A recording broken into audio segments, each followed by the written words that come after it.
Hey there, folks. This is Amanda Pyatt Bush, and I am here. Got myself a fun tree here at the church that I'm actually using to stand against. So we have talked about, up until this point, we have talked about Abram. We've talked about him going out and trusting God and going into a nation that he doesn't know. We saw him actually kind of question God and not trust him with his life. And he asked his wife to tell a Pharaoh that they were brother and sister, so that the Pharaoh wouldn't kill him, and that got them in a little bit of trouble, and that didn't turn out real well. Now we see some progression here. One of the things that I want to point out before we kind of read the text, and we're going to read some of the text, and I'm going to tell the stories a little bit, just so you know. We're going to be in Genesis chapter 13 and 14 today. So one of the things that I wanted to kind of focus on is the progression of Abraham's wisdom. So as he grows close to the Lord, and he continues to build altars to the Lord, he goes to the Lord about his problems. He goes and he talks to God about what's going on. He doesn't just try to figure it out all on his own. He relies on God's wisdom, and he grows wiser and wiser because of this, okay? And so whenever we look in chapter 13, we see something happening here where we see his leadership skills really starting to develop. And I think that's important. It's good to understand some of the other contexts and some of the other things that are going on, but looking at the very leadership of what Abram is doing here and how he deals with a problem that him and Lot, his nephew, come up against, I think it's really important because we are called to be leaders. We are called to tell people of God's goodness, okay? And so as Christians, we want to be spreading that. We also need to understand that we need to be called to wisdom. We are called to wisdom, and we need to obey that call, is how I should say that. We are called to these things, and we need to be good about actually following through and doing the things that we need to do. So let's look at this text real quick. We'll look at Genesis chapter 13, verses 1. So Abram went out from Egypt, and he goes out with his wife and with Lot. They all go out together. Verse 2, Abram was very rich in livestock, silver, and gold. Remember, he had made a good living for himself anyways, but then he had also gotten some extra stuff from that Pharaoh whenever his wife was given as a wife. The Pharaoh had given him stuff, and he said, remember, just get away from me, because the plagues came on their home. It was a mistake that Abraham made, and in lieu of the mistake, even in spite of the mistake, Abraham still continues to grow in the Lord, and he continues to learn from his mistakes, and that's what we see happening here. So they've got all this stuff, they're going out. He went out to Bethel, to the place where Bethel and Ai, where his tent had been formerly made earlier in the other chapters, to the site where he had built the altar. We had talked about in the previous chapters. And Abram called on the name of Yahweh there.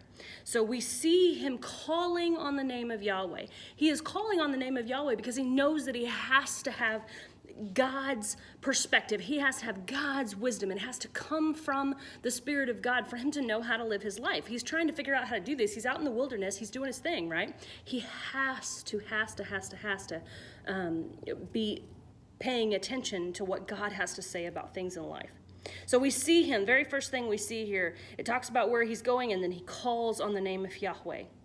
Now Lot, who was traveling with Abram, also had flocks, herds, and tents, but the land was unable to support them both, as long as they stayed together, for they had way too many possessions. There were too many people for them to stay together. And then verse 7 tells us, and there was quarreling between the herdsmen of Abram's livestock and the herdsmen of Lot's livestock. So we see conflict. This is where leadership comes in. Abram has to figure out, what are we going to do? We've got conflict. Our people are not getting along. There's just too much of us. We've grown too big. We need to part. I think that's important even in church building to understand that sometimes there comes a time where we need to part, and that's okay as long as it's done with God's wisdom and in the right way. So here we go. We've got him. He's like, we've got too much stuff. We're going to have to figure it out. At that time, the Canaanites and the Perizzites were living in the land there with him. Now, listen to what Abraham says. Verse 8, then Abram said to Lot, please, let's not have quarrels between you and me, or between our herdsmen and my herdsmen, since we are relatives. They want to keep peace. That's a good thing, right? They want to have that peace between them. And then verse 9 says, isn't the whole land before you? Separate from me. If you go to the left, I will go to the right. If you go to the right, I will go to the left. So now here Abram is telling his young nephew Lot, he's saying, listen, I tell you what, We need to separate because people aren't getting along, and we need to stay in good standing. It's just time for us to go our separate ways. You need your own place. You need your own land, right? You're grown up now. You're good to go. I'm done raising you. They're adults, but still same idea, right? And now you have this whole land of yourself, and you need to go, and you need to do your own thing. And Abram says, but now I'll tell you what. This is what I'm going to do, Lot. The leader in this situation says, I tell you what, I'm going to give you a choice. If you go to the right, I'll go to the left. And if you go to the left, then I'll go to the right. Abram was willing to take whatever Lot didn't want, okay? So let's look and see what Lot does here. So Lot looks out, and he saw that the entire Jordan Valley, for as far as Zoar, was well watered everywhere like the Lord's garden and the land of Egypt had been. This has been before the Lord. This time period was before the Lord had destroyed Sodom and Gomorrah.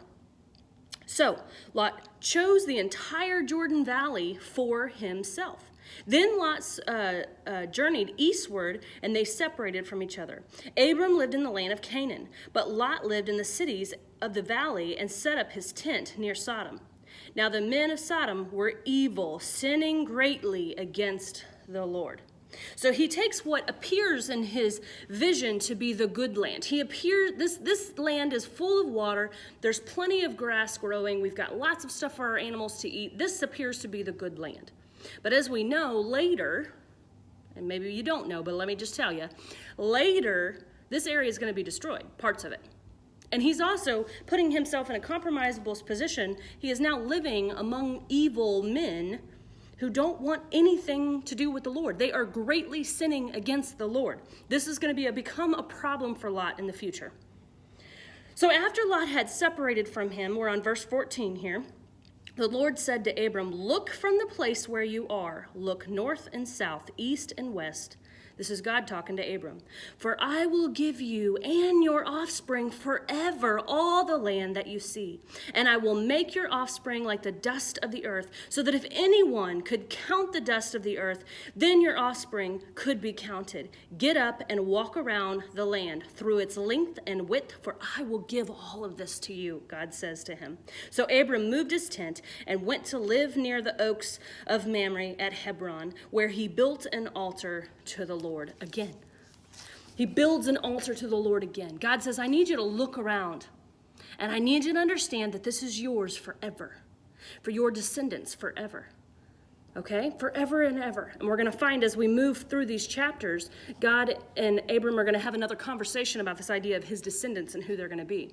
But for right now, we see God saying, look, I need you to understand you have been faithful to me. Yes, Abram, you've made some mistakes. However, you've been faithful to me. And I want you to look at this land, and I want you to see how beautiful this land is, and I want you to know it's yours, and it's yours forever.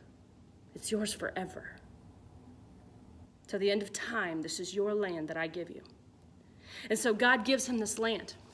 When we jump into verse 14, or into chapter 14, we see a conflict. So we've seen the progression of Abram and God's relationship. And through that relationship, God has imparted wisdom and knowledge into Abram. As he ages and as he grows closer to God, you see there's a difference. You can age and grow in wisdom and knowledge of the world, but there's a difference between aging and growing closer to God and growing in wisdom and knowledge in him. And as he grows closer to God and as he pushes forward and trusts God with all that he is to the best of his ability, he makes mistakes, but he's doing it to the best of his ability. He grows closer. He becomes more and more and more and more wise in the ways of God.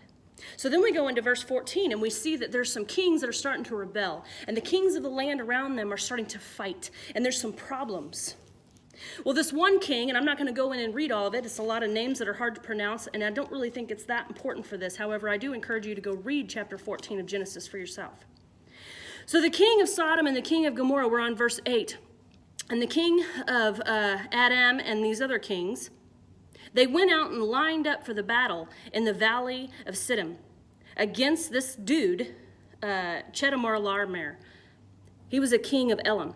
So here we go. They're all lining up, all these different kings. One of the kings is the king of Sodom. Remember, that's where Lot went. Lot went to the area of Sodom. This is his area, okay?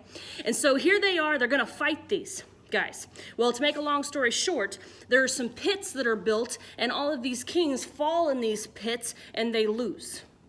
Okay? And so this king comes in, and he swoops in, and he takes all these captives. Among these captives is Lot and his family and his people. So Abram, who is growing in wisdom and knowledge of the Lord, he says, I'm going to go in, and I'm going to save my nephew's hind end and all of his dudes.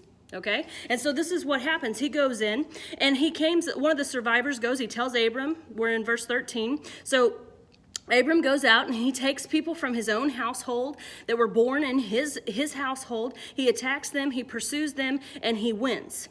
Okay? And verse 16 says, he brought back all the goods and also his relative Lot and his goods, as well as the women and the other people. So he brought back all the people. Abram went in to save his nephew and family, and he brought back everybody, okay? The Lord won this battle for Abram so that he could get Lot.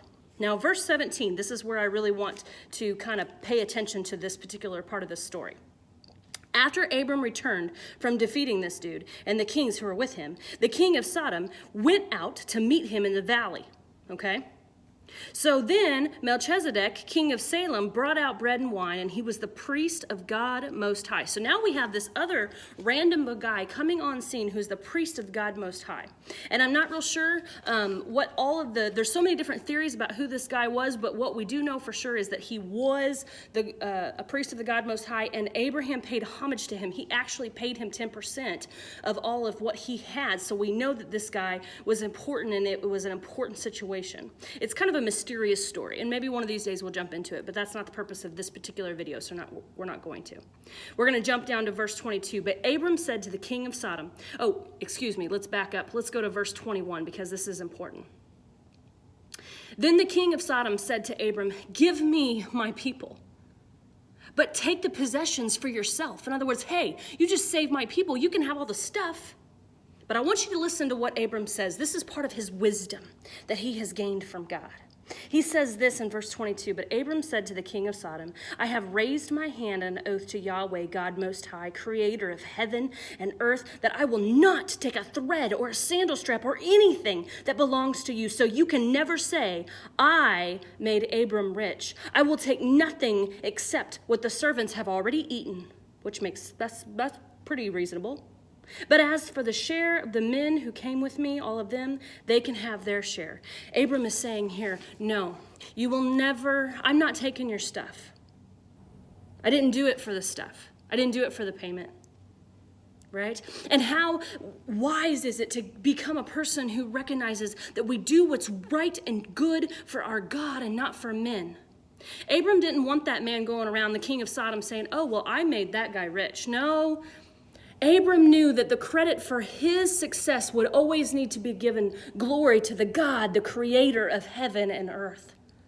I challenge you to grow in wisdom and knowledge of your God so that you can go in and push forward and do the right thing by God. Make your Father proud by seeking him and understanding what he wants from you and from me. Because that's our job as Christians. And if you're not a Christian, then you need to try to get a hold of me. You need to contact me. And I'll teach you what it means to be a Christian. And I'll teach you what it means to walk with the God Most High, the creator, it says, of heaven and the earth. All wisdom and knowledge comes from God. And if we want to walk wisely and we want to make good decisions, we have to get that information from where it comes from originally. So here we see Abram. He's growing wise in the Lord, and we're going to continue to push forward. We'll pick back up on chapter 15 and maybe 16, depending on how quickly we can get through it on our next video. Hey, I love you, and I think you're amazing. Until next time.